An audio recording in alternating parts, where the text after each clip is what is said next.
اور جب تم نے کہا کہ موسیٰ ہم سے ایک ہی کھانے پر صبر نہیں ہو سکتا تو اپنے پروردگار سے دعا کیجئے کہ ترکاری اور ککڑی اور گیہوں اور مسور اور پیاز وغیرہ جو نباتات زمین سے اگتی ہیں ہمارے لیے پیدا کر دے۔ انہوں نے کہا کہ عمدہ چیزیں چھوڑ کر ان کے بدلے ناقص چیزیں کیوں چاہتے ہو؟ اگر یہی چیزیں مطلوب ہیں تو کسی شہر میں جا اترو، وہاں جو مانگتے ہو مل جائے گا۔ اور آخر کار ذلت و رسوائی اور محتاجی و بے نوائی ان سے چمٹا دی گئی اور وہ اللہ کے غضب میں گرفتار ہو گئے۔ یہ اس لیے کہ وہ اللہ کی آیتوں سے انکار کرتے تھے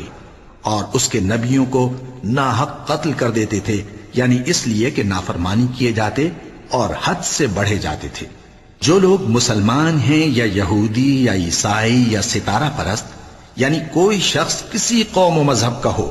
جو اللہ اور روز قیامت پر ایمان لائے گا اور عمل نیک کرے گا تو ایسے لوگوں کو ان کے اعمال کا صلہ اللہ کے ہاں ملے گا، اور قیامت کے دن ان کو نہ کسی طرح کا خوف ہوگا اور نہ وہ غمناک ہوں گے۔ اور جب ہم نے تم سے عہد کر لیا اور کوہ طور کو تم پر اٹھا کھڑا کیا